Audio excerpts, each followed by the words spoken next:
在中国的湘西大山深处，藏着一座被时间遗忘的孤岛。很多人知道凤凰古城的灯火，知道丽江的喧嚣，但很少有人知道，这里比凤凰还要早1000年，比丽江更早1400多年。这里没有游客的拥挤，只有2200年的风轻轻吹过红砂石的城墙。这里是钱阳，一座活着的属于唐诗里的城。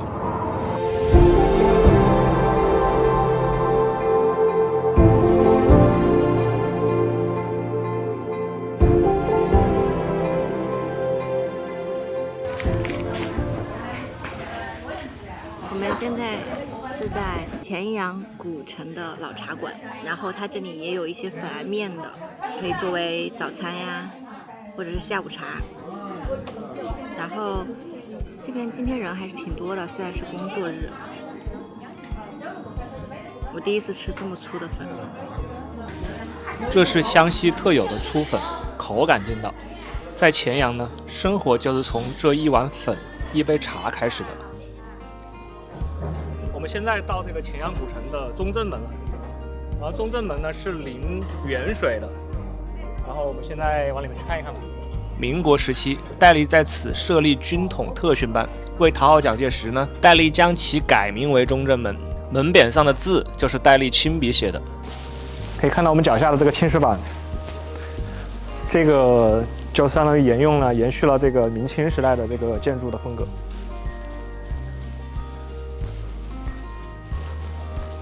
包括整条这个古巷子，其实明清时期的这种风格都延续了下来，保存的还是很完整的。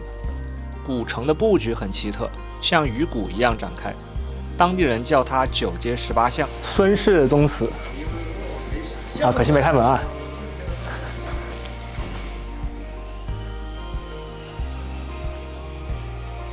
哇，这种感觉特别好。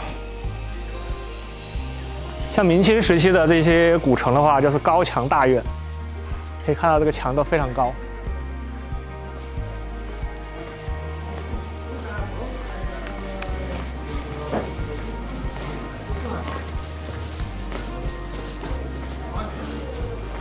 这个是同学研究会，哇，进来看一下吧，挺漂亮的。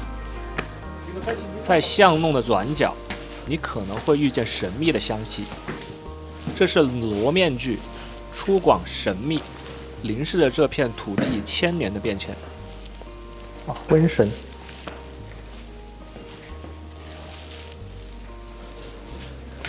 哇，他们都是由这种木质的雕刻的脸谱跟面具，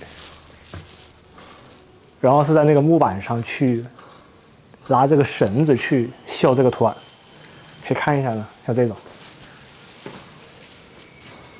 这是绳子去绣的，然后这种脸谱都是拿根啊这种部位去雕刻出来的，哇，挺不错的。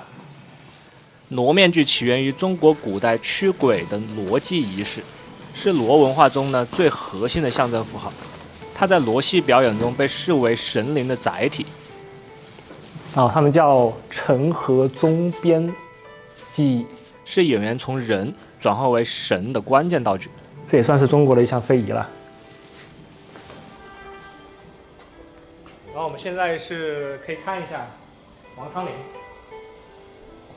这个是王昌龄的复原像。来到钱阳，你无法绕开一个名字——王昌龄。1200多年前的唐朝，这位伟大的诗人被贬谪到这里，担任龙标县尉。那时的这里是真正的蛮荒之地。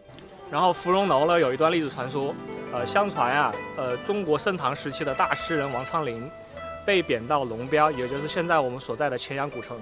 他在这边呢一直生活了9年，在为官期间呢就是为政非常清廉，喜欢在东城门外的一处楼亭呢会友。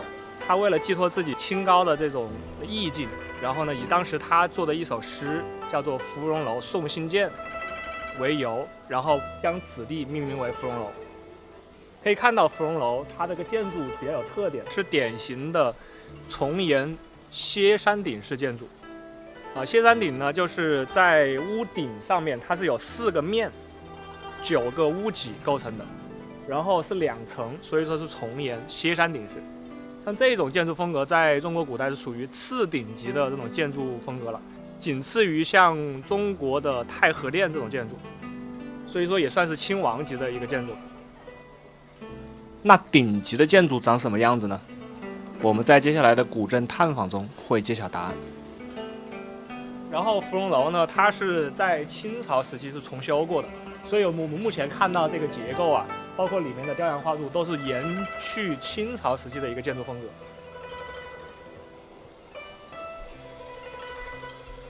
这些就是复刻王昌龄诗的这个笔记了。一片冰心在玉壶，1000多年前的孤独，如今化作了这座楼的飞檐翘角，成为了古城的灵魂。走吧。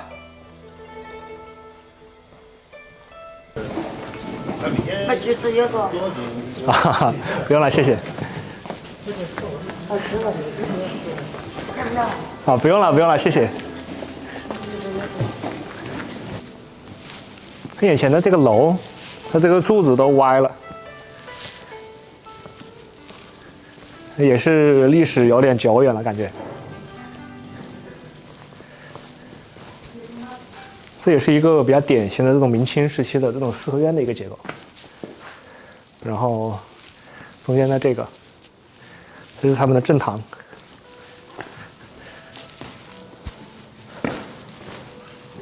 啊，这个应该是后期维护过的，特别新。书房，看一看。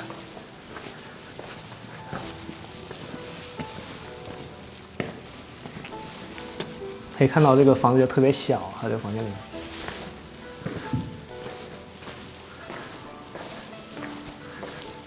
厢房卧室，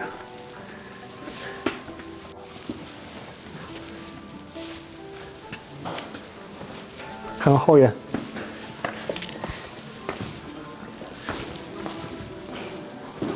这相当于就是个2进的院子了，这是第2道院子。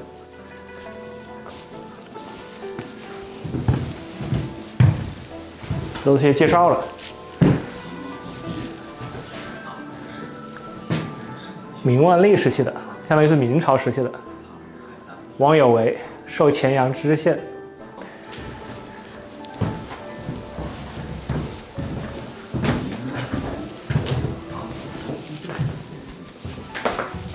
哇，这是3进的院子哎，这是到第3进了。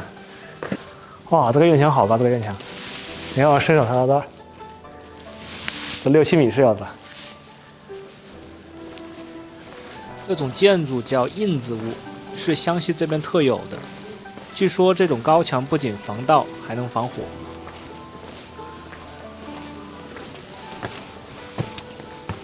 所以说一圈逛下来，我们看到这个房子很小，原因是因为它这个是一个清廉馆，就说白了就是王有为。这样的一个官员，他为人比较清廉，所以说房屋就显得比较简单简朴一些。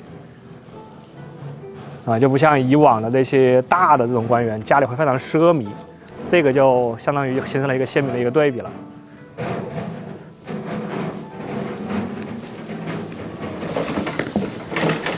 你这瓦是修房子用的吗？啊，是修房子吗？这个是？是。哦，哇，你们这好辛苦啊，还推过去。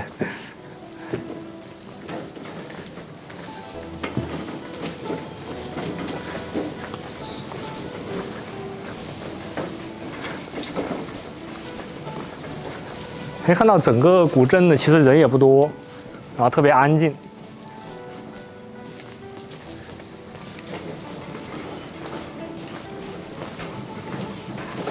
登家大院，好，现在这边改成了一个民宿了，你过来看一下。哇，好漂亮！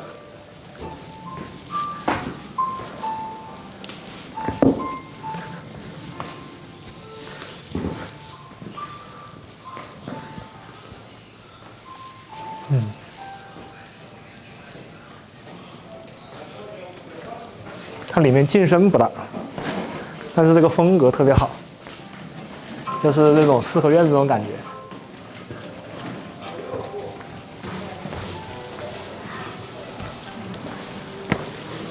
邱氏宗祠。哇，这个房子有点像危房啊，快倒了，对吧？真的有点像这边斜，看到没？这应该是没人住了吧？这里面。哦，已经改成仓库了。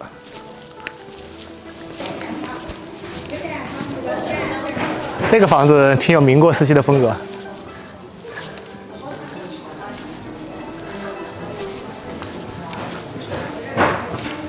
所以可以看到，这边的房子也是杂糅了很多不同时期的建筑在一起的。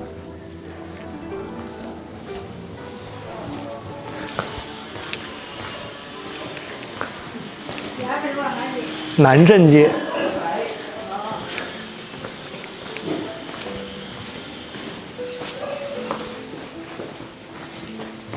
这个依稀可见，这上世纪留下来的。那字迹大家可以看得很清楚。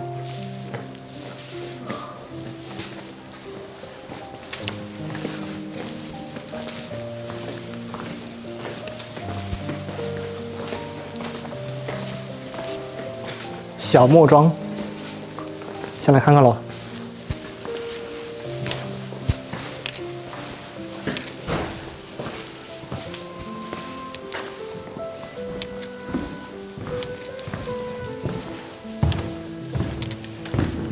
哇，这是个藤雕的哎。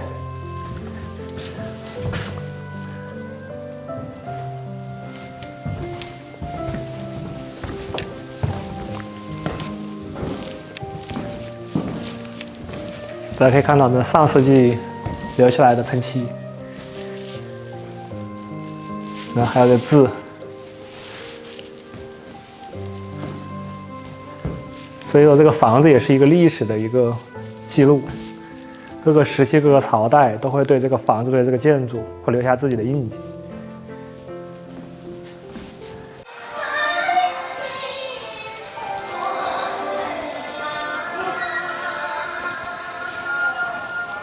可以看到他们这边的客栈的建筑风格确实还蛮不错的，古色古香的。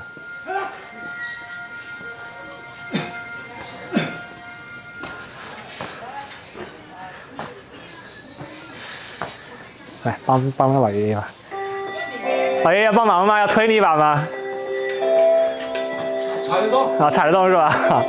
啊，厉害厉害厉害！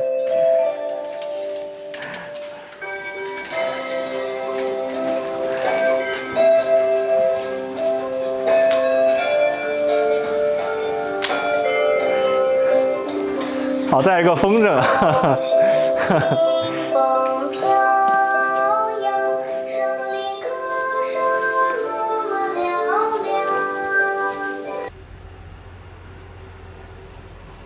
这个是万寿宫。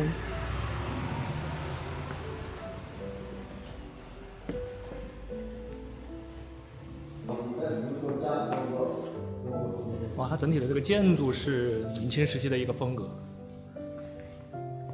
很漂亮。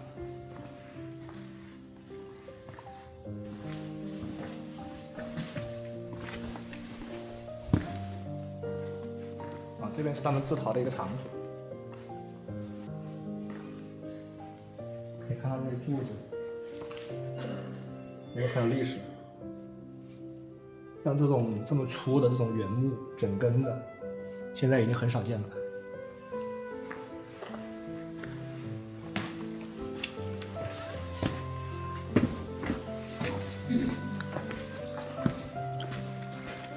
这可能是一个戏台，然后坐在这个大厅这边。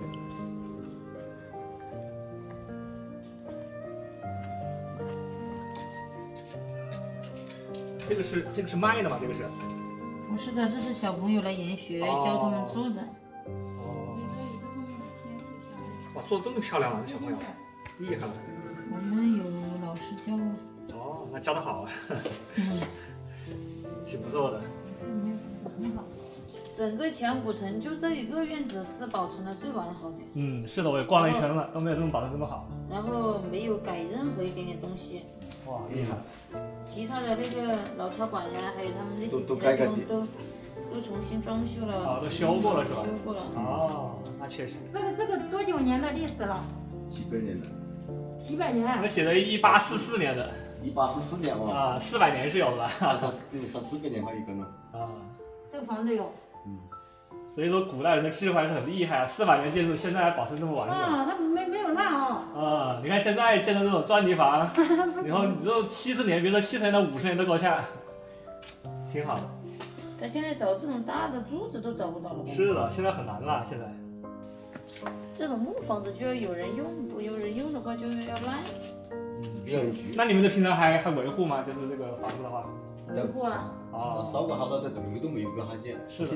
要沙的洞。哎，真的，这别说这连一个冲眼都没有，这木头上面。冲眼都没有。啊。厉害。才进来的时候好多蝙蝠。哦，蝙蝠。蝙蝠。蝙蝠喜欢阴冷潮湿的地方嘛。对。但是后面现在就没有了。啊，这个相当于是你们租下来的是吧？差不多吧。哦，挺好的。1000多平吧。是挺大的，挺气派的。因为做研学要这么宽的场地啊。哦，那倒也是。一天有时候接待100把人。哇，这么多人。学生。有。主要是学生。学生。哦。这是个陶艺的。哦，我看昨天好像就挺多学生来过来的，是吧？对呀。昨天小学是吧？小学、高中都有。哦。小学、初中、高中都有。那平常什么时候忙呢？节假日啊。节假日很忙。周末啊。哇塞，可以，挺好的。这也算是一个非遗了，保存下来了。这个非遗都10多年了。哇，厉害。有600多年历史。哇塞。做了10多年。好嘞，谢谢。没事。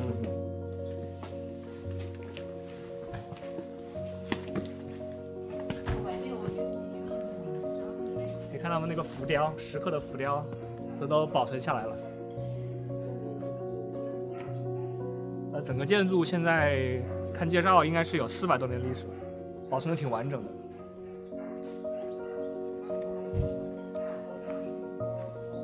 所以说，一栋古建筑还是需要有人维护，然后需要有人在里面经营或者生活，这样的话，这个建筑保存的才能更久远一点。像这个房子现在用的就很好，他们现在是做成了给学生研学用的，做陶艺的一个场所，所以说也算是物尽其用吧。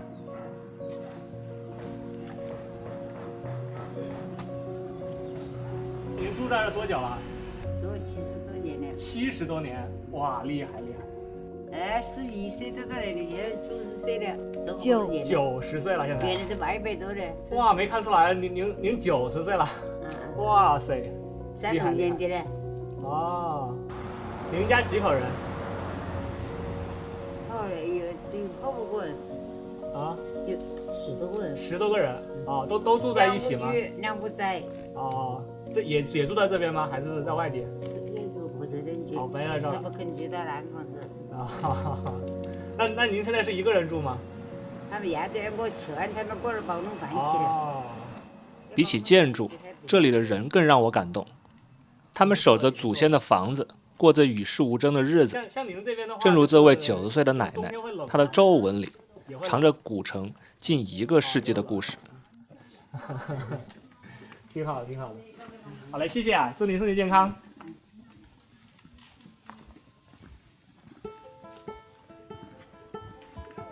大部分居住在这里的都还是一些老人，像年轻的子女一般都没有住在这边了。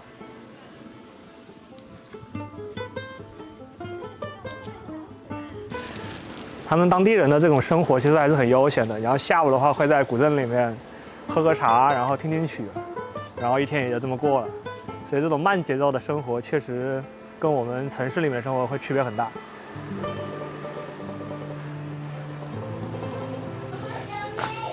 有人在家吗？有没有人在家？老板，这小狗狗快把我们家主人的鱼都快吃完了，好可爱呀！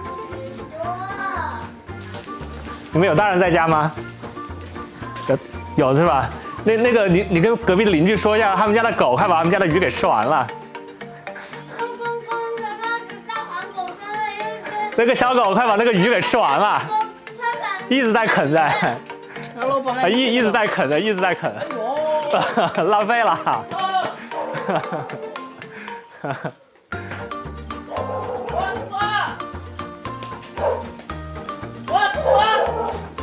我刚才一直喊了半天没有人，是不是要拿起来啊？这个鱼，但是它太多了，这个。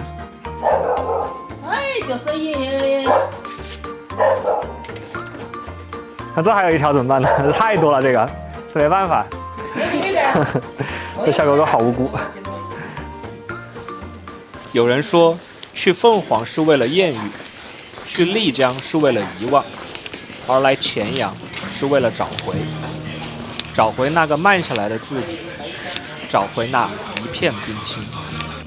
我身后的这个中正门的屋顶呢，可以看一下，它是属于重檐五殿顶，应该算是中国古建筑里面等级最高的一种建筑。它的屋顶呢，它的那个4个屋脊，它是一个弧形，所以就形成了4个面，然后又是上下2层的结构，所以说是重檐五殿顶。好了，这就是本期的全部内容了。如果感兴趣的话，记得点赞关注我，谢谢，咱们下期见。